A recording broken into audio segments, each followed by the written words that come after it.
Hello student. मैं दिनेश यादव आप सभी का स्वागत करता हूं। आप सभी अच्छे होंगे। आज से हम अपनी नई स्ट्रीम आप सभी ने जो चूज की है, जो कि वर्ल्ड बेस्ट स्ट्रीम है, कॉमर्स। तो कॉमर्स का आज से हम अपना ऑनलाइन क्लासेस, यानी कि ऑनलाइन तो नहीं कह सकते, ऑफलाइन ही है, बट आपको एज ए आपके फोन से आप पढ़ सकते हो, कंप्यूटर तो कंप्यूटर से पढ़ सकते हो। मैं रिकॉर्डेड क्लासेस आपको सेंड कर रहा हूँ। देखिए, आप सभी जानते हैं, आप सभी ने डिसाइड किया है कि हमने कॉमर्स लेनी है, जो कि मैंने आपको पहले ही बताया है। एक तो वीडियो आपने देखी है, मेरी सुनी है, जिसमें कॉमर्स के स्कोप वगैरह। तो कॉमर्स एक वर्ल्ड बेस्ट स्ट्रीम है। आप सभी ने बहुत अच्छा डिसीजन लिया है। देखिए, हम स्टार्ट करते हैं अपने सिलेबस को, जो कि बहुत ही बेस्ट है। और हम बात करते हैं अपना पहला ही जो मेन सब्जेक्ट है हमारा कॉमर्स का, अकाउंटेंसी। तो मैं आप सबको बता देता हूँ। सबसे पहले तो आप सबको, वीडियो स्टार्ट करने से पहले आप सभी को नमस्कार। आप सभी ठीक होंगे, घर पे होंगे, अच्छे से अपने आप को अपना ध्यान रख रहे होंगे, अपने परिवार का। तो हम बात करते हैं आज से अपना नया जो सब्जेक्ट है, अकाउंटेंसी, जो कि आज तक आपने इसके बारे में नहीं सुना है। तो हम इसको बहुत ही ध्यान से और धीरे धीरे करेंगे। आप सबको बहुत इंटरेस्टिंग सब्जेक्ट लगेगा और रियलिटी में बहुत मजे आने वाले हैं इस स्ट्रीम में आपको। जो कि आज से हम स्टार्ट कर रहे हैं अपना फर्स्ट जो क्लास, जो कि इंट्रोडक्शन है अकाउंटेंसी की। तो सबसे पहले हम जानेंगे कि अकाउंटेंसी है क्या, कैसे इसका यूज होता है, क्यों हम यूज करते हैं, इसके क्या एडवांटेज, मीनिंग वगैरह, ये थोड़ी सी इसकी आज हम केवल अकाउंटेंसी की कुछ टर्म्स और इसका इंट्रोडक्शन देखेंगे। उसके बाद फिर हम आगे स्टेप टू स्टेप चलेंगे। तो देखिए, हम ऑक्सफोर्ड इंटरनेशनल स्कूल की क्लासेज ले रहे हैं, जिसमें मैं दिनेश, जो कि मेरे कॉन्टेक्ट नंबर हैं। किसी भी स्टूडेंट को कोई भी डाउट, कोई भी प्रॉब्लम हो, तो वो आप इस नंबर पर कॉल कर सकते हैं, मुझे मेल कर सकते हैं, मेल आईडी है। देखिए, अब स्टार्ट करते हैं हम अपना अकाउंटिंग, जो अकाउंटेंसी है। अकाउंटेंसी में जो प्रोसेस है, वो पहले मैं आपको एक बार कंफर्म कर देता हूँ हल्का सा, उसके बाद हम डेफिनेशंस और इसके प्रोसेस पर जाएंगे। सबसे पहले हम बात करते हैं कि द प्रोसेस, अकाउंटिंग प्रोसेस क्या होता है।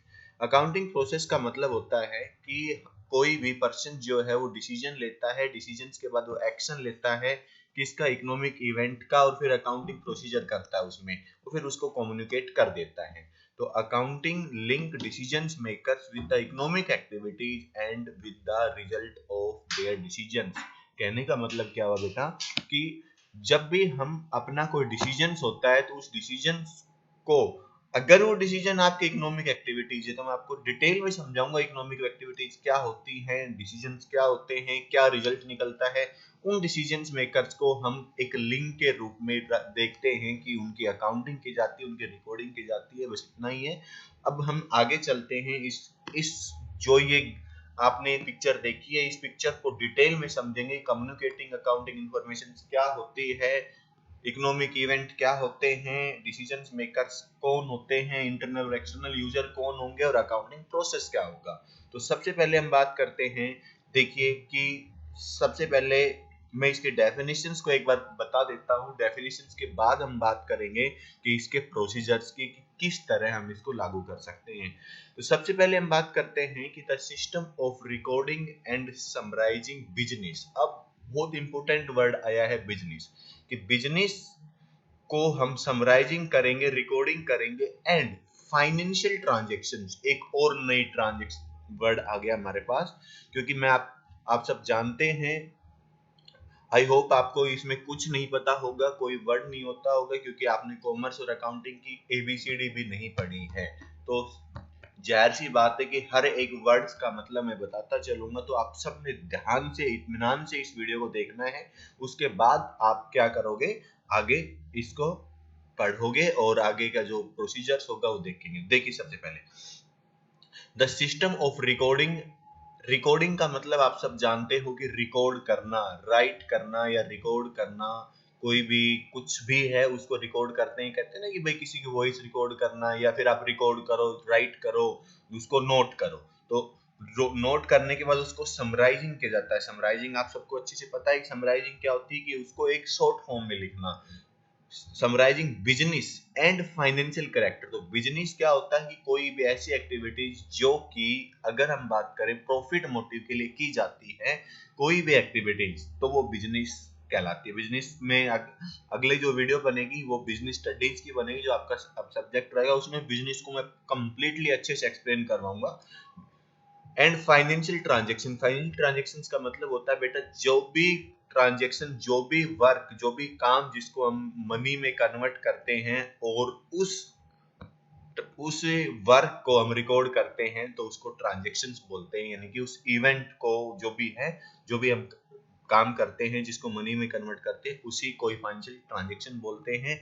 And analyse. एनालाइज का मतलब होता है बेटा कि उसको हम एक इस तरह के डाटा को कंपैरिजन करें, यानी कि जो हमने किया है उसको कंपेयर करके एक ऐसी यूजफुल इंफॉर्मेशन बनाई जाए कि जिसके जो कि जिनको जरूरत है उनके लिए रखी जाए। जैसे कि फॉर एग्जांपल मैं बात करता हूं कि एनालाइज का मतलब होता है जैसे कि आप अपनी वीकली या मंथली या फिर एनुअली जो एग्जाम देते हो, तो उस एग्जाम के बेस पर आपको जज किया जाता है कि हाँ, आपको इस सिलेबस का कितना पोर्शन आपको अच्छे से आता है। मान लीजिए आपके 95%, तो हम मानते हैं कि भाई आपने अपने सब्जेक्ट में फुल नॉलेज ली है। तो एनालाइज करना, उसको एनालिस्ट करना कि उसमें क्या है, कितना है, किससे क्या करना है, ये सारे। फिर वेरीफाई करना कि जो हमने एनालाइज किया वो बिल्कुल ठीक है। फिर उसकी रिपोर्ट बनाना, रिपोर्टिंग करना, उस रिजल्ट को कम्युनिकेट कर देना, किसी दूसरे को दे देना। देखिए, ये तो हमने डेफिनेशन पढ़ी है, और ये क्या है, अगर मैं इसको बोलूं तो it is a art of recording, summarising business transactions, जो फाइनेंशियल ट्रांजेक्शंस, और उनको एनालाइजिंग, वेरीफाइंग और रिपोर्टिंग ऑफ द रिजल्ट, उनके रिजल्ट को रिपोर्ट कर देना। तो ये तो डेफिनेशन थी। अब आप लोगों को आई थिंक किसी को कुछ समझ नहीं आया होगा, तो हम एक एग्जांपल लेते हैं और उस एग्जांपल के थ्रू समझते हैं कि अकाउंटिंग है क्या। तो देखिए, सबसे पहले तो मैं बात करता हूँ बेटा कि अकाउंटिंग की जरूरत क्यों पड़ी। देखिए, सबसे पहले आप लोगों को क्वेश्चंस यही अराइज होना चाहिए कि हम क्यों अकाउंटेंसी को पढ़ें। तो सबसे पहला पॉइंट यही है कि अकाउंटिंग पढ़ने के लिए, अकाउंटिंग का यूज या फिर इसका जन्म क्यों हुआ, क्योंकि बेटा जो ह्यूमन होता है, पर्सन होता है, उसका ह्यूमन माइंड क्या है कि वो एक लिमिटेड ही वर्ड्स को क्या कर सकता है, अपने माइंड में रख सकता है, अपने माइंड में रख सकता है। जैसे अगर मैं बात करूं कि अलग अलग स्टूडेंट्स होते हैं, अलग अलग पर्सन होते हैं, कि कोई कुछ चीजों को कुछ ज्यादा टाइम के लिए याद रख सकता है, कोई कम टाइम के लिए, किसी के पास मेमोरी कुछ शार्प होती है, किसी की थोड़ी सी कम शार्प होती है। तो उसके लिए हम रिकॉर्ड करते हैं। अगर देखिए, मैं आपसे एक क्वेश्चन पुट करता हूं कि बताइए आप लोगों की 10th क्लास में कितने सब्जेक्ट थे, आप सभी बता दोगे, और सब्जेक्ट के नाम भी बता दोगे। उनमें चैप्टर हैं, चैप्टर के नाम भी बता दोगे। अगर बेटा मैं आपसे पूछूं कि बताइए 5th क्लास में मैथ में आपकी सेकंड एक्सरसाइज कौन सी थी, तो आई थिंक सभी जितने भी स्टूडेंट्स हैं उनमें से कोई एक ही मुश्किल से कोई इसका जवाब दे सकता है, शायद वो भी ना। ऐसे ही मैं आपसे बात करूं कि बताइए कि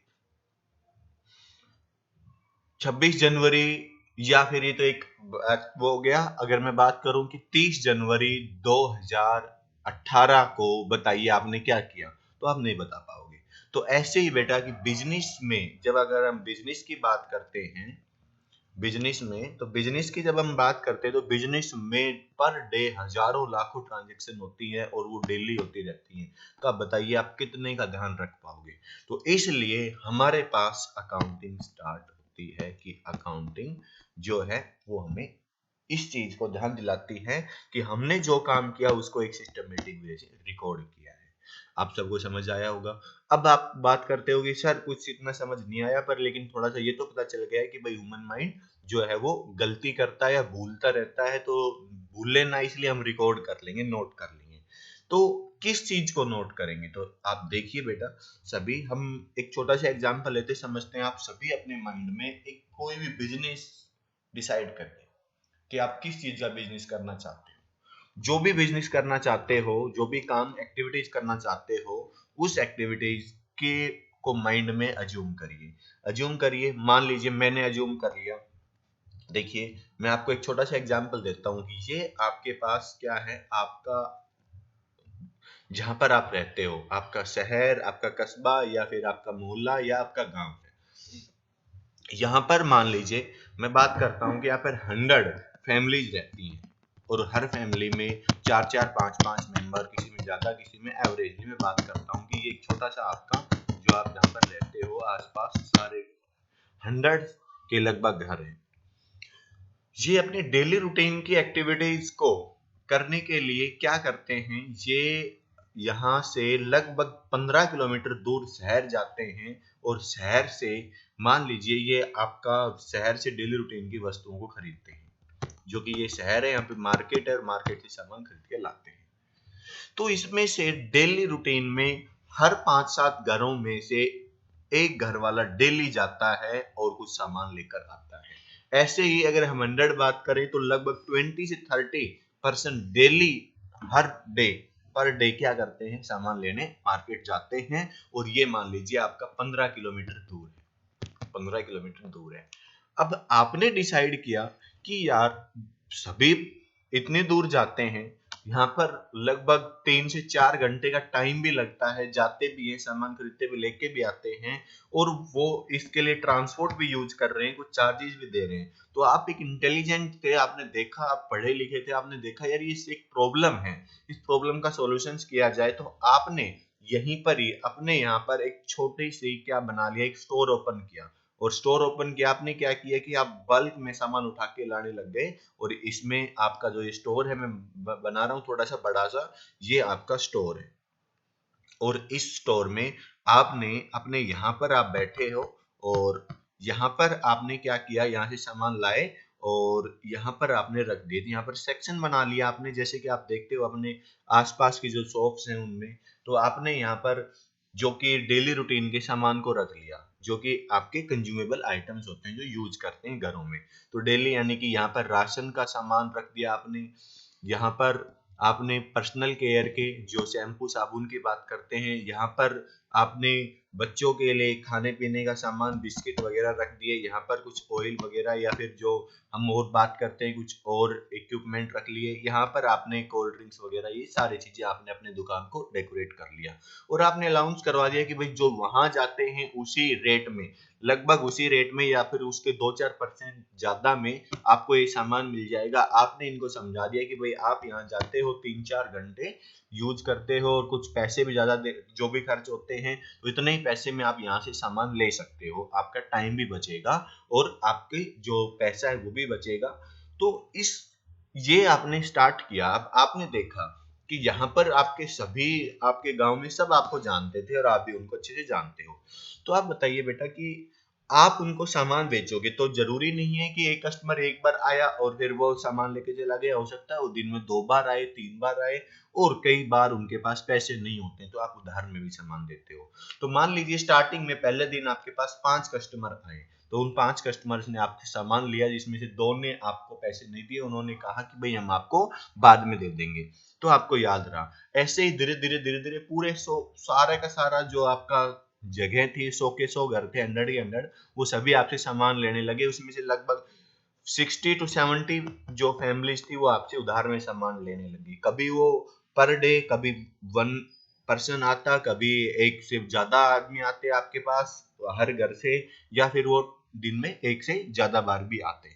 तो ऐसा होता गया। तो अब बताइए, क्या आप उन सब फैमिलीज के जो रिकॉर्ड है पूरे मंथ का, जो मंथ में पेमेंट करेंगे, तो क्या आप उनको अपने माइंड में रख सकते हो?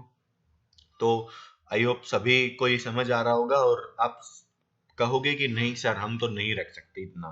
तो उसके लिए आपने क्या करते हो कि आप एक रजिस्टर बनाते हो, यानी कि उसमें रिकॉर्ड करते हो कि यहाँ पर मान लीजिए मिस्टर राम है, तो राम का यहाँ पर लिखा, राम 1 तारीख को ये सामान लेगा, 2 को ये ले गया, 5 को ये ले गया, 10 को ये ले गया, और उसका पूरे महीने में एक चिट्ठा बना लेते हो। जब वो राम आता है मंथ के एंड में पेमेंट करने, तो आप कहते हो भाई इतने रुपए, यानी कि 2000 रुपए आपके हो गए। 2000 रुपए का बिल देते हो, वो भी सेटिस्फाई, आप भी सेटिस्फाई। तो ये बिजनेस यानी कि आपका बिजनेस है, तो बिजनेस करने के लिए आपने किसकी जरूरत पड़ेगी? अकाउंटिंग की जरूरत पड़ेगी। अकाउंटिंग के यूजर बहुत सारे होते हैं, ये तो मैंने एक छोटा सा एग्जांपल दिया है, आई थिंक आपको समझ में आए। तो ये नॉर्मल सा काम है, छोटा सा काम है, जो कि कई बच्चे सोचेंगे कि हम क्या, हमने कोई दुकान थोड़ी खोलनी है, हमने तो बड़ा काम करना है, सीए बनना है, ये करना है। तो बेटा मैंने बताया वो भी इन्हीं कामों को करते हैं, चार्टेड अकाउंटेंट भी बिजनेस की रिकॉर्डिंग को रिकॉर्ड करते हैं, ट्रांजेक्शन्स को रिकॉर्ड करते हैं और आगे अपने आप को आगे लेके जाते हैं। तो बेटा आई थिंक आप सबको समझ आया होगा कि अकाउंटिंग होती क्या है, क्या काम करना होता है। तो एक सिस्टमेटिक रिकॉर्ड है बेटा। तो अब हम आगे चलते हैं। अब देखिए कि ये सिस्टम है, सिस्टम का मतलब सिस्टमेटिक रिकॉर्ड, किसका? रिकॉर्डिंग का। और समराइजिंग, समराइजिंग क्या हुआ कि देखिए अभी मैंने जो आपको बताया कि ये एक पर्सन है, एक पर्सन की ट्रांजेक्शन है बहुत सारी, मान लीजिए इसने महीने में 30 30 दिन में से 20 दिन सामान लिया, तो 20 ट्रांजेक्शन हुई। तो क्या आप उसको जैसे ही वो पैसे देने आएगा तो उसको ये कहोगे कि भाई 1 तारीख को आप ये सामान ले गए, 2 को ये लेके गए, 3 को? आप उसको मंथ के एंड में बताओगे कि भाई आपका ये बिल हो गया।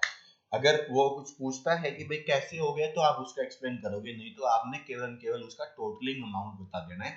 उसको बोलते हैं बेटा समराइज करना।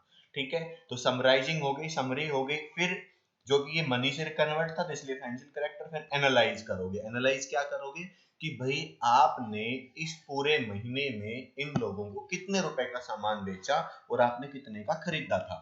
खरीदने के बाद कितने का बेचा उसको आप क्या करते हो? एनालाइज करते हो कि भाई आपको प्रॉफिट हुआ, लॉस हुआ। फिर उसको वेरीफाई करते हो कि कहीं मैंने कुछ छोड़ तो नहीं दिया, कोई गलती तो नहीं करती।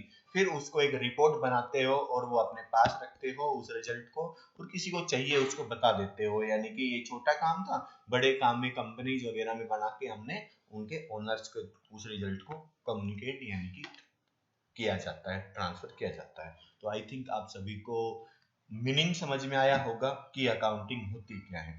फिर भी अगर किसी को समझ नहीं आया तो आप मेरे को पर्सनली मैसेज करिए, मैं इसको और एक्सप्लेन करता हूँ, अच्छे से बताता हूँ आपको।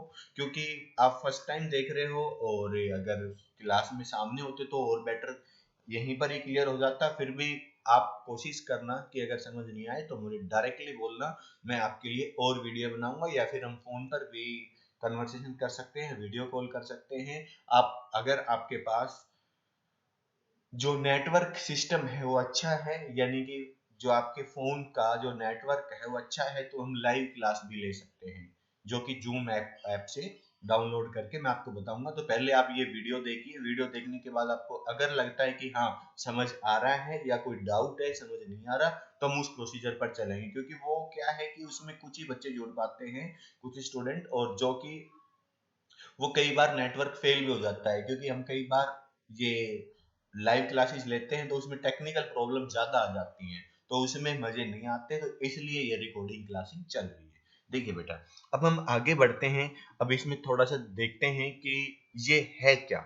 अब जो कि हमने इंफॉर्मेशन देखी अकाउंट ये, अब नॉर्मली अगर हम बात करें तो देखिए कि यहाँ पर हमने क्या क्या पढ़ना है, क्या क्या देखना है। जो डेफिनेशन हमने देखी है उसी डेफिनेशन की हम बात करते हैं कि इन order to expect the exact nature the accounting we must be understand following relevant aspect to definition. जो मैंने आपको एग्जांपल बताया उसी के अकॉर्डिंग बताऊंगा। इकोनॉमिक इवेंट, इकोनॉमिक इवेंट का मतलब बेटा कि जो भी आप एक्टिविटीज करोगे, जो भी एक्टिविटीज करते हैं, अगर उसमें आपको मनी से रिलेटेड है, वो मनी से रिलेटेड है। जैसे मैंने कहा कि आप ये सामान उठा के ये सामान लेके उनको दे दो, आपको 10 रुपए मिलेंगे।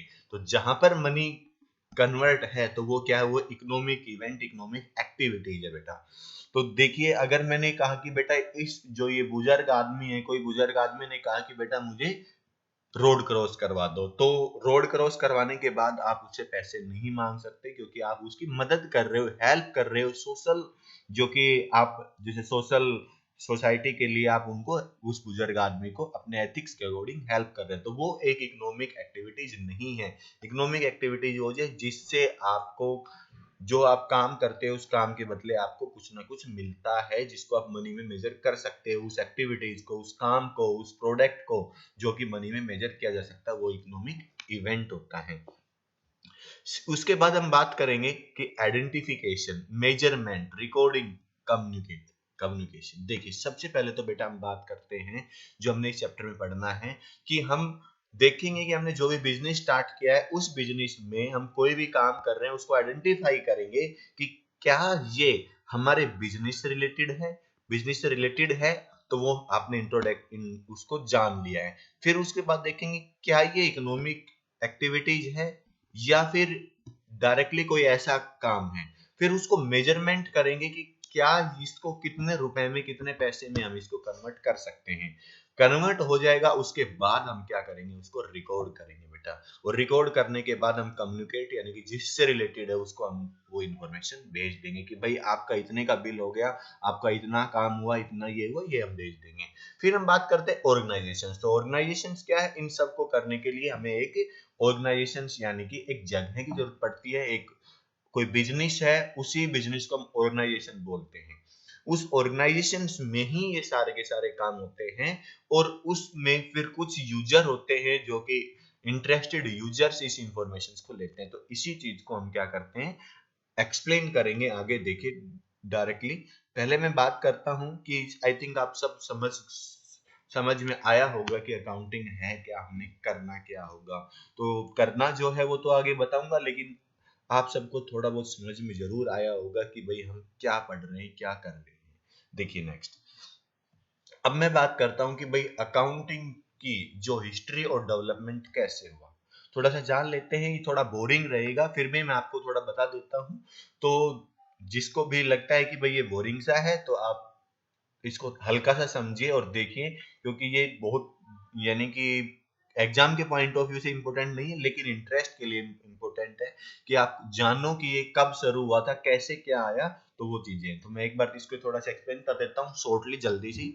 तो accounting enjoy the remarkable heritage, यानी कि जो हमारी पुरानी चीजें होती हैं, पुरानी कोई एक्टिविटीज होती हैं, उनको हम क्या करते हैं, याद करते हैं, यानी इंजॉय करते हैं। कि हम जैसे मैंने बताया कि अगर कोई ऐसा वर्क है जो हम भूल गए, लेकिन अगर हमने वो लिखा होगा यानी कि उसको रिकॉर्ड किया होगा, उसकी अकाउंटिंग की होगी, तो हम उसको नहीं भूल पाएंगे और उसको आज प्रेजेंट में भी इंजॉय कर सकते हैं। जैसे आपने किसी को पैसे दिए, आपने 100 लोगों को पैसे दिए और आपने रिकॉर्ड नहीं किया, तो उनमें से 20 लोग भाग गए और आपको पता ही नहीं कौन थे। तो आप क्या करोगे, आपको पता ही नहीं, तो आप नहीं उस चीज को एंजॉय कर पाओगे। लेकिन आपको पता है और आप उससे पैसे मांगते हो, आपको मिलता है, तो आप एंजॉयमेंट कर सकते हो। यानी कोई भी ऐसी इन्फॉर्मेशन जो कि आपने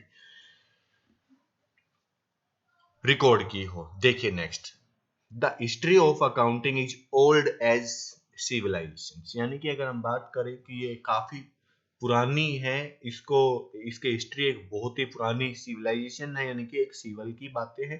तो देखिए नेक्स्ट हम बात करते हैं कि history to accounting most likely shown the, जो कि आपके पास Babylon is the Egypt around 400 BC, यानी कि हम 4000 बीसी, यानी कि जो कि हम बैक सेंचुरी की बात करते हैं कि 4000 साल पहले, हम 4000 ईयर पहले ये स्टार्ट हुआ था, तब से चलता आ रहा है। जो who record the transactions of payment of wages taxes on, जो कि कैरी टेबल्स, जो भी यानी कि बनाते हैं और उसको रिकॉर्ड करते हैं। भाई काम करवाया, उसको पेमेंट दी वेजेज में या टैक्सेस पे किए गए। तो ये तब से है जब से किसी काम को करने के पैसे दिए जाते हैं और टैक्स वगैरह, यानी कि पहले की बात करें तो राजा महाराजा भी टैक्स लेते थे। यानी कि जब हम बात करें जैसे लगान, आपने पढ़ा होगा कि अंग्रेज जो थे वो लगान वसूल करते थे, वो टैक्सेज ही होते थे। तो हिस्टोरिकल इवेंट रिलेटेड टू एगेम्पेंटिस use some form of accounting for the, जो कि आपके पास ट्रेजरी विद द गोल्ड। पहले हम इसको गोल्ड के रूप में मानते थे कि जब गोल्ड चलता था तो गोल्ड एक वैल्यूबल अमाउंट होता था, जिसके जैसे आज के पास हम रुपीज में ट्रीट करते थे, पहले ये गोल्ड में ट्रीट किया जाता था। तो यही था कि जो ट्रेजरीज होते थे उनमें पैसा रखा जाता था, यानी गोल्ड रखा जाता था और वो आगे काम किया जाता था। जिसमें हम बात करें कि जो कि वर्सेस द प्राइम मिनिस्टर और month report to send to king, यानी कि वो जो प्राइम मिनिस्टर होते थे, जो मंत्री होते थे, मेन मंत्री होते थे किसके, राजा महाराजा के, तो वो उनको रिपोर्ट देते थे कि इस महीने में हमें इतना इतना अमाउंट मिला है, इतना नहीं मिला है। तो जो कि बाद में क्या हुआ कि known the city of commerce, तो ये क्या बना, एक कॉमर्स नाम की सिटी थी, तो उसके नाम पे ये सारा का सारा क्या पड़ा कि कॉमर्स यहाँ पर रिकॉर्ड किया गया। Use to accounting business uncover losses take the place fraud lack of efficiency. तो इसके लिए जब हम रिकॉर्ड करने लगे और अकाउंटिंग करने लगे तो उसे पता चला कि कोई पर्सन कितनी एफिशिएंसी में काम कर रहा है, कितनी उसकी कमियां हैं, क्या फ्रॉड कर रहा है, ये सारी चीजें क्या हुई। तो उसके अकॉर्डिंग क्या हुआ कि इसको एक अच्छे वे में 400 बीसी 700 बीसी टू 400 एडी, यानी कि इतने साल पहले इसको एक अच्छे फॉर्म में लाया गया, जो कि China use to specialise the government accounting is early 2000 BC, यानी कि 2000 साल पहले चाइना में इसकी जो चाइनीज गवर्नमेंट थी वो अकाउंटिंग करना स्टार्ट कर दिया था। और धीरे धीरे धीरे ये सारे वर्ल्ड में फेमस होता चला गया। इसमें बहुत सारी बुक्स भी बनाई गई थी, तो उन बुक्स के अकॉर्डिंग ये क्या था, ये रिकॉर्डिंग करते गए और मेंशन करते गए, रूल रेगुलेशन बनते गए और ये ऑल ओवर वर्ल्ड फेमस होता चला गया। आज इंडिया में हर चीज, हर बिजनेस की अकाउंटिंग होती है, रिकॉर्डिंग होती है, यहाँ तक कि हम अपने घर में भी करते हैं कि जब हम मंथ का एक डाटा निकालते हैं कि कितने रुपए हमने कमाए और कितने रुपए हमने इस महीने में खर्च किए, तो उसको रिकॉर्ड करना ही क्या होती है, अकाउंटिंग होती है। बस वो हम बात करते हैं कि इसी फॉर्म को एक सिस्टमेटिक करते हैं तो वो एक स्टैंडर्डाइज अकाउंटिंग होती है, जो कि कॉर्पोरेट अकाउंटिंग की बात करते हैं। अब हमने बात की थी कि यहाँ पर देखिए इकोनॉमिक इवेंट, तो इसको हमने समझा था, तो इसको एक थोड़ा सा अच्छे वे में समझ लेते हैं, एक एक्सप्लेन कर लेते हैं कि इकोनॉमिक इवेंट होता क्या है।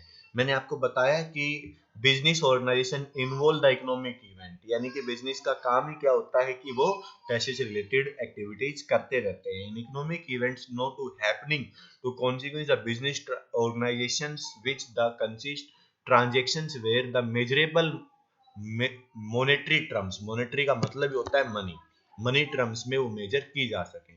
फॉर एग्जाम्पल इन्होंने कहा कि purchase machinery, installing, keeping, ready to manufacturing event, यानी कि ये सारे के सारे काम क्या है कि जब हम करते हैं, किसी मशीन को खरीदते हैं, उसको लगाते हैं, उसमें फिर हम प्रोडक्शन स्टार्ट करते हैं, यानी कि उसका प्रोसेसिंग स्टार्ट करते हैं, तो उनमें जो भी खर्चा लगता है, यानी कि उसको चलाने के लिए जो भी खर्चा किया जाता है, वो सारे के सारे क्या होती है, इकोनॉमिक इवेंट होते हैं। तो देखिए कुछ एग्जाम्पल दिए गए हैं समझने के लिए कि sell the merchandise the customer, आप कस्टमर्स को सामान बेचते हो।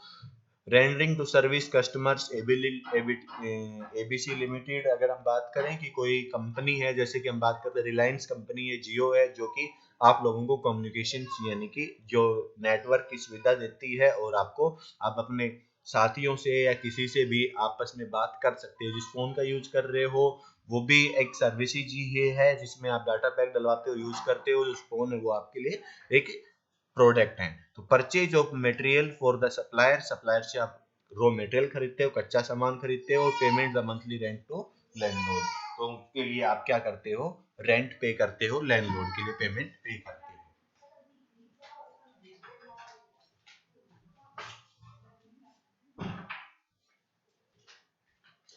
देखिए नेक्स्ट की हम बात करें तो ये क्या था आपके पास, इकोनॉमिक इवेंट। आई थिंक आप सबको समझ में आ गया होगा कि internal event, the economic event इंटरली between the internal wings and in enterprise, यानी कि अंदर जो भी काम होता है, जो भी रिकॉर्ड होता है, वो सारा का सारा इकोनॉमिक इवेंट के बेस पर ही होता है। तो मैन्युफैक्चरिंग डिपार्टमेंट, पेमेंट या एम्प्लॉइज, यानी जो भी है वो सब मनी से जो रोल होता है, वो सारे के सारे इकोनॉमिक इवेंट कहलाते हैं। देखिए अब नेक्स्ट पॉइंट हमने पढ़ा था कि identification, measurement, recording and communicating. तो ये डेफिनेशन मीनिंग की हम बात कर रहे हैं। तो आइडेंटिफिकेशन, आइडेंटिफिकेशन का मैंने बताया था कि सबसे पहले तो आप ये देखोगे बेटा कि ये आपके बिजनेस के से डायरेक्ट रिलेशन रखता है या नहीं रखता, यानी कि आपके बिजनेस, आप जो काम कर रहे हो उसके रिलेटेड इंफॉर्मेशन है या नहीं है। फिर आप देखोगे क्या उसको हम मनी में मेजर कर सकते हैं, मनी में मेजर कर सकते हैं तो उसको हम क्या करेंगे, रिकॉर्डिंग करेंगे और रिकॉर्डिंग करके उसको कम्युनिकेट कर देंगे। तो देखिए आपके लिए ये पूरा का पूरा मैंने पैरा दिया गया है, इसमें आप पढ़िए, आई थिंक आप सबको समझ में आ जाएगा। नहीं आता है तो मुझे बताइए, मैं इसको एक्सप्लेन करवा दूंगा कि ये आइडेंटिफिकेशन है, फिर आप इसको मेजरमेंट करोगे। आइडेंटिफिकेशन में देखोगे कि क्या ये इकोनॉमिक एक्टिविटीज है या नहीं है, आपके बिजनेस से रिलेटेड है या नहीं है। इसमें एग्जाम्पल भी दिया गया है, ये पढ़ोगे कि जो ह्यूमन रिसोर्सेज होते हैं यानी कि जो काम करते हैं जो पर्सन, तो उनके लिए रिलेटेड दिया गया है। तो उसके बाद आप मेजरमेंट करोगे कि उसको कितने किस अमाउंट का है, उसकी कितनी मनी बनेगी, कैसे क्या हम उसको कितना अमाउंट बन सकता है उस सर्विसेज का, उस प्रोडक्ट का, फिर उसको हम रिकॉर्डिंग कर देंगे। यहाँ पर देखिए बेटा एक वर्ड आया है कॉर्नोलॉजिकल ऑर्डर। कॉर्नोलॉजिकल ऑर्डर क्या होता है बेटा, मैं आपको बता देता हूँ कि according to time, according to time मतलब जैसे कि एक डेट मानी, मान लीजिए ये है आपके पास 1 अप्रैल 2019 या 20 मान लेते हैं। तो 1 अप्रैल 2020 को आपने क्या क्या काम किया, सुबह जो किया वो पहले, फिर उसके बाद उसके बाद उसके बाद, तो ये आप क्या करते हो, इनको ट्रांजेक्शन्स के रूप में रिकॉर्ड करते हो। तो यानी कि time to time, day to day जो भी काम होता है उस सीरियल नंबर के बेस पे होता है, उसको कॉर्नोलॉजिकल ऑर्डर हम बोलते हैं। तो उसी फॉर्म में हम क्या करेंगे, इनको रिकॉर्डिंग करेंगे। तो आई थिंक आप सबको समझ आया होगा। फिर क्या है हमारे पास, ऑर्गेनाइजेशन। तो ऑर्गेनाइजेशन क्या होता है बेटा, कि कोई भी एंटरप्राइज, बिजनेस एंटरप्राइज यानी बिजनेस फर्म जो होती है, तो organisation refer the business enterprise whether the profit और नॉन फॉर प्रॉफिट मोटिव। कि कुछ वर्क होते हैं जो प्रॉफिट कमाने के लिए किए जाते हैं, कुछ होते हैं नॉन प्रॉफिट मोटिव। तो प्रॉफिट के लिए तो हम बात करते हैं कि हमारी जितनी भी मार्केट जो भी हम काम करते हैं नॉर्मली। कुछ होते हैं जो नॉन प्रॉफिट ऑर्गेनाइजेशन होते हैं, जैसे कि किसी ने किसी की हेल्प की है, उन्होंने ऑर्गेनाइजेशन डाल दिया एनजीओ, एनजीओ कर लिया, खोल दिया गया कि भाई हमने लोगों की हेल्प करनी है, हमने गरीब लोगों को, गरीब लोगों की हेल्प करनी है, एजुकेशन देनी है। जैसे कि मैं बात करता हूँ कि आज का टाइम, जैसे कि हम बात करते हैं कि कोरोना कोरोना के कारण महामारी फैली हुई है, जिसके कारण घरों में रहना पड़ता है। तो कुछ संस्थाएं हैं जो कि क्या कर रही है कि जो भी गरीब लोग हैं जो खाने की व्यवस्था नहीं कर सकते, उन सबको खाना प्रोवाइड करवाया जा रहा है और उनको खाना दिया जा रहा है। जैसा कि बहुत सारे लोग करते हैं, यहाँ तक कि मैंने भी ये एक ऑर्गेनाइजेशन से जुड़ा हुआ हूँ, जो कि हमने जिस दिन लॉकडाउन स्टार्ट हुआ था उस दिन से अभी तक हम क्या कर रहे हैं, खाना प्रोवाइड कर रहे हैं। तो ये क्या हुआ कि हम उनसे कोई पैसा नहीं लेते, उस जो काम करते हैं वो काम की कोई अमाउंट नहीं रखा जा रहा, तो वो क्या है, वो सारा का सारा नॉन प्रॉफिट मोटिव है। तो कहने का मतलब क्या हुआ बेटा कि ऑर्गेनाइजेशन का मतलब चाहे वो प्रॉफिट का हो या नॉन प्रॉफिट हो, depending upon the size of activities, वो साइज एक्टिविटीज के ऊपर डिपेंड करता है।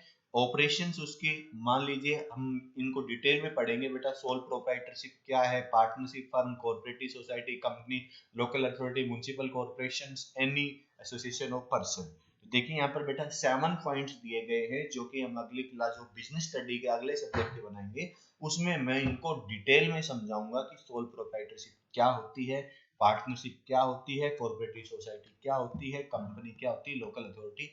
कुछ लोग जानते होंगे सोल प्रोप्राइटरशिप में केवल 1% होता है जो कि अकेला ही उसका करता धरता होता है। पार्टनरशिप में एक से ज्यादा लोग होते हैं। कोऑपरेटिव सोसाइटी, एक सोसाइटी बना ली जाती है। कंपनी जो रूल रेगुलेशंस के बेस पर काम करती है। लोकल अथॉरिटी जिसको हम बोलते हैं कि भाई लोकल गवर्नेंस, जैसे गांव की बात करें तो ग्राम पंचायत, शहर में हम बात करते हैं तो नगर परिषद। म्युनिसिपल कॉरपोरेशंस की भाई जो हमारे पास जो पर्सन्स के लिए काम करती है कॉरपोरेशन होती हैं, या any other association of person. तो ये सारे क्या है, ऑर्गेनाइजेशन। इन्हीं किसी भी टाइप का ऑर्गेनाइजेशन हो, उन सब के लिए अकाउंटिंग बहुत जरूरी होती है। तो आई होप सभी को समझ आया होगा। अब हम बात करते हैं कि accounting as a source of information. बहुत इंपॉर्टेंट पॉइंट है बेटा, देखिए ध्यान से समझिए इसको। क्या कहा गया है कि accounting is a source of information. बहुत इंपॉर्टेंट रोल है कि हमें कुछ भी चाहिए, तो फॉर एग्जांपल आपको ये पूछना है, आपकी फैमिली, आपके पेरेंट्स ये पूछ लें कि आपको कह दिया गया कि बेटा आप 10th क्लास हो चुकी है, अब आपने अपने घर को देखना है और घर का खर्चा चलाना है। अब हमें नहीं पता, ये लीजिए पैसे, और आपने जो भी डेली रूटीन की एक्टिविटीज होती हैं वो आप करिए और हमें लास्ट में बता दीजिए। तो जब आपने क्या किया, मान लीजिए फर्स्ट मंथ आपने क्या किया, आपके फादर ने आपको 20,000 रुपीज दे दिए, 20,000 रुपीज दे दिए, आपके मंथ के एंड में आपके पास केवल 2,000 रुपए बचे। आपने अपने पिताजी से कहा कि पापा जी 18,000 रुपए खर्च हो गए हैं। तो पिताजी ने कहा बेटा कहाँ हो गए मुझे बताओ। तो आप हिसाब देने लगे, जो कि आपको मेन मेन इवेंट थे वो याद आ गए, लेकिन मान लीजिए आपको 13,000 रुपए का आपने हिसाब दे दिया, 5,000 रुपए का हिसाब नहीं मिल रहा, आपको ध्यान ही नहीं है कि कहाँ पर हमने क्या खर्चा कर दिया। तो उसके लिए आप बहुत यानी कि डाउन जाओगे। आपके पेरेंट्स जो आपके पापा हैं उस उनको आपके ऊपर विश्वास क्या होगा, कम होगा कि पता नहीं बेटे ने बच्चे ने क्या कर दिया। तो उसके लिए क्या है कि अकाउंटिंग एक सोर्स ऑफ इंफॉर्मेशन है, कि इंफॉर्मेशन का सोर्सेज है, कि आप अगर आपने रिकॉर्डिंग की अकाउंटिंग की तो आप उसी टाइम देख के बता दोगे कि हाँ ये चीजें इतने में हुई थी, और आप क्लियरली उनको एक्सप्लेन कर दोगे जो जहां पर भी जो खर्चा किया गया था। तो ऐसे ही ये तो एक छोटा सा इवेंट था बेटा, लेकिन ऑर्गेनाइजेशंस की अगर हम बात करें तो ये क्या है कि एक बहुत इंपॉर्टेंट रोल होता है। आज के दिन हर एक एक्टिविटीज, हर एक वर्क में अकाउंटिंग होती है और उसका रिकॉर्ड रखा जाता है। उसी रिकॉर्ड्स के बेस पर हम आगे यानी कि काम करते हैं। कोई भी ऑर्गेनाइजेशन बड़ी बनती है तो उस इंफॉर्मेशन के रिकॉर्ड यानी कि उसका एविडेंस होती है, उसी के बेसिस पर उसको फंड मिलते हैं, पैसा मिलता है, और उसी के बेस पर वो आगे बढ़ती है। तो ये सारी चीजें हम डिटेल में पढ़ेंगे। तो ये है सोर्स ऑफ इंफॉर्मेशन। देखिए यहाँ पर पहला पॉइंट लिखा हुआ है, provide the information making the economic decisions. हमने इकोनॉमिक डिसीजन लेना है कि मान लीजिए कि अब हमने जो काम किया है उसमें इतना प्रॉफिट हुआ, तो हमें आगे बढ़ने के लिए ज्यादा प्रॉफिट चाहिए, तो हमें क्या करना चाहिएगा। तो हमारे पास रिकॉर्डिंग होगी कि हमने ऐसे ऐसे काम किए तो इस तरह हमने ये मिला है। उसके बाद अगर हम बात करें कि serve to users who really financial statement principal source of information. हम बात करते हैं थोड़े से लॉ के बारे में। तो जो यूजर होंगे, सर्व होंगे, यानी कि हम बात करते हैं गवर्नमेंट, जो चार्टेड अकाउंटेंट हैं, उनको फाइनेंशियल स्टेटमेंट जरूरत पड़ेगी। आपने जो बनाई है वो प्रिंसिपल्स यानी कि रूल्स के अकॉर्डिंग आपने बनाई है, तो वो इंफॉर्मेशन आप उनको दोगे तो वो आपको एक सिस्टमेटिक परफॉर्मा बनाएंगे, जो कि आपको यूज करने में आगे हेल्प मिलेगी। नेक्स्ट बोलते हैं कि provide the information useful proceedings to evaluating the amount, timing and uncertainty to potential cash flow, कि आपके पास कितना पैसा आ रहा है कितना जा रहा है उसका एक सिस्टमेटिक रिकॉर्ड होता है। फिर providing to information judge the management ability to utilize the resources efficiency of meeting goals। तो जो गोल्स बनाए जाते हैं उस गोल्स के लिए ये जजमेंट ली जाते हैं। कौन मैनेजमेंट लेती है, जो सोचते हैं कि कैसे काम करना चाहिए और अपने जो रिसोर्सेज हैं, जो भी आपके पास जो संसाधन है उनको फुल यूटिलाइज करके मैक्सिमम से मैक्सिमम प्रॉफिट कैसे कमाया जाए, वो किसके बेस पर होते हैं, वो अकाउंटिंग इंफॉर्मेशन के बेस पर ही होते हैं बेटा। तो आपको लगा कि काफी इंपॉर्टेंट रोल है इसका अकाउंटिंग का। तो ये पॉइंट्स हमारे पास, इनको हम इंपॉर्टेंस में डाल सकते हैं। आगे है प्रोवाइड टू जो factual interpretive information deciding to underlying assumptions matter the subject interpretations इक्वे जो एलिवेशंस और प्रिडिक्शंस करने के लिए, जो कि एस्टिमेट करने के लिए कि हमने इतना किया है तो आगे बढ़ने के लिए हमें इतना कितना और करना पड़ेगा, तो डिसीजंस लेने के लिए इंफॉर्मेशन जरूरत पड़ती है। इंफॉर्मेशन एक्टिविटीज इफेक्टिंग सोसाइटी की, सोसाइटी के लिए भी वो ज्यादा इफेक्ट करती है, बढ़िया करती है। जैसे कि हम बात करें कि अगर कोई कंपनी ज्यादा प्रॉफिट कर रही है तो वो क्या कर सकती है कि उसके प्राइसेस कम करके अच्छी क्वालिटी दे सकती है। ये चीजें सारी की सारी सोसाइटी को इंफॉर्मेशन, अकाउंटिंग इंफॉर्मेशन से पता चलता है कि भाई कैसी फर्म है, हम किस कंपनी में जॉब करेंगे, भाई अच्छी सैलरी देगी या नहीं देगी, वो किस पे पता चलेगा, अकाउंटिंग के बेस पे सोसाइटी पता चलता है। तो आई थिंक आप सबको अच्छे से समझ आया होगा कि जो है अकाउंटिंग एक सोर्स ऑफ इंफॉर्मेशन है, और वो सोर्स ऑफ इंफॉर्मेशन कितने काम की होती है, कितनी इंपॉर्टेंस होती है। फिर हम बात करते हैं कि ये जो इंफॉर्मेशन होती है उस इंफॉर्मेशन को हम क्या करते हैं, अकाउंटिंग यूजर्स को देते हैं।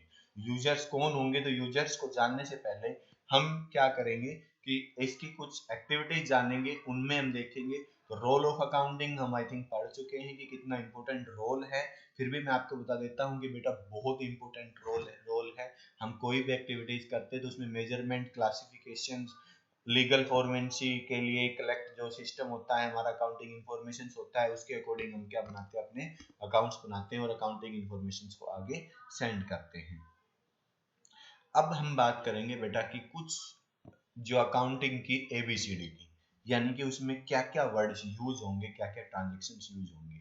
तो मैं ये नहीं कह रहा कि आज आपने ये सारी वीडियो आज देख के आज ही करना है, आप इसको पार्ट्स में देख सकते हो, या फिर अगर मैं बात करूं कि यहाँ तक ही आप आज करिए, जो अकाउंटिंग जो बेसिक अकाउंटिंग टर्म्स है वो हम अगली क्लास में करेंगे।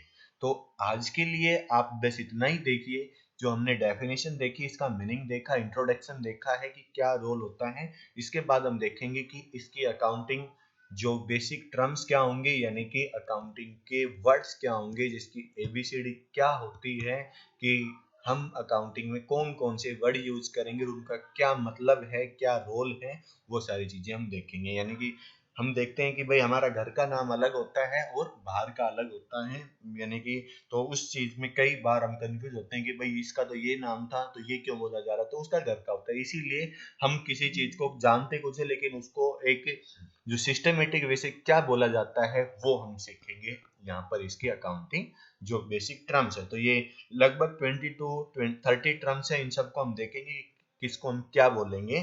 तो आज के लिए इतना ही है। तो आप सबको ये वीडियो देखनी है और देखकर देखना है कि क्या समझ में आया, क्या नहीं आया। और किसी भी स्टूडेंट को अगर कोई प्रॉब्लम हो तो वो डायरेक्टली मुझे मैसेज कर सकते हैं। ये वीडियो देखने के लिए आप सबका प्रेम पूर्वक धन्यवाद। और